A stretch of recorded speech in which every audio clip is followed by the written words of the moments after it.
రంగారెడ్డి జిల్లా ఆమన్గల్లు market committee ప్రమాణ స్వీకారోత్సవ కార్యక్రమం అట్టహాసంగా జరిగింది. స్థానిక గార్డెన్లో మంత్రి జూపల్లి కృష్ణారావు, ఎమ్మెల్యేలు కసిరెడ్డి నారాయణ రెడ్డి, రాజేష్ రెడ్డి, మాజీ ఎమ్మెల్యే చల్లా వంశీచంద్ర రెడ్డి సమక్షంలో చైర్పర్సన్గా ఏటా గీత నరసింహ, వైస్ చైర్మన్గా భాస్కర్ రెడ్డితో పాటు 16 మంది డైరెక్టర్లతో మార్కెట్ కమిటీ ప్రమాణ స్వీకారం చేయించారు. అనంతరం మంత్రి జూపల్లి మాట్లాడుతూ ఈ కమిటీలో అన్ని వర్గాలకి గౌరవం కల్పించారన్నారు. తెలంగాణ ప్రభుత్వంలో మార్కెట్ కమిటీలు అభివృద్ధి పదంలో ముందుకు వెళ్తున్నాయని చెప్పారు.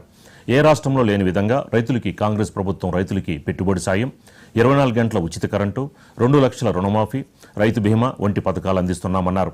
గత బీఆర్ఎస్ ప్రభుత్వం రాష్ట్రాన్ని అప్పుల పాలు చేసిందని మంత్రి మండిపడ్డారు.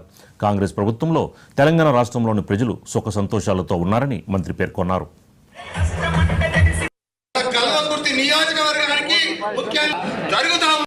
నియోజకవర్గానికి కావాల్సిన చప్పట్ల ద్వారా స్వాగతం పలకాల్సింది.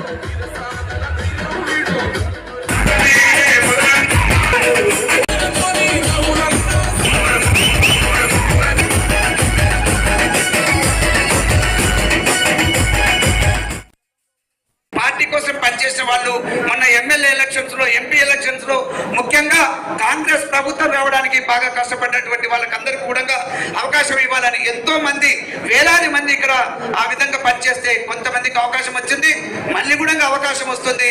రిజర్వేషన్స్ కూడా మారుతూ ఉంటుంటాయి. అందరినీ గుర్తించలేకపోయినరు అని ఎవరు కూడా అనుకోవద్దని చెప్పేసి మీకు అందరు కూడా ఈ సందర్భంగా తెలియజేస్తా ఉన్నా. సంవత్సర కాలం గడవక ముందుకే ఈ ప్రభుత్వం అధికారకు వచ్చిన 3 నెలల నుంచే ఈ ప్రభుత్వం ఉండదు, 3 నెలలకే పోతుంది, 6 నెలలకే పోతుంది, దింపుదని మాట్లాడుతా ఉన్నా.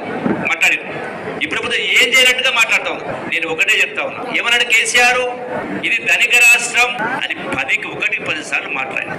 ఈ రోజున ఏమైంది? ఈ రోజు ధనిక రాష్ట్రం ఈ ప్రభుత్వం అధికారులకు వచ్చిన తర్వాత మరి ఆ ధనిక రాష్ట్రం పోయి గడిచిన 10 సంవత్సరాల కాలంలో మేము గొప్పగా పరిపాలన అధికారం అప్పచెప్తున్నారని మాట్లాడే హరీష్ రావు బంగారుపల్లిలో ఏముందా అని బంగారుపల్లిలో తీసి చూస్తే 10 సంవత్సరాల క్రితం, అంటే ఈ దేశాన్ని, ఈ రాష్ట్రాన్ని పరిపాలించినటువంటి కాంగ్రెస్ పార్టీ, తెలుగుదేశం పార్టీ 64 సంవత్సరాలు పరిపాలన చేస్తే, సుమారుగా 14-15 మంది ముఖ్యమంత్రి పరిపాలన చేస్తే ఈ రాష్ట్రం అప్పు కేవలం 70,000 కోట్ల రూపాయలు ఉండేది.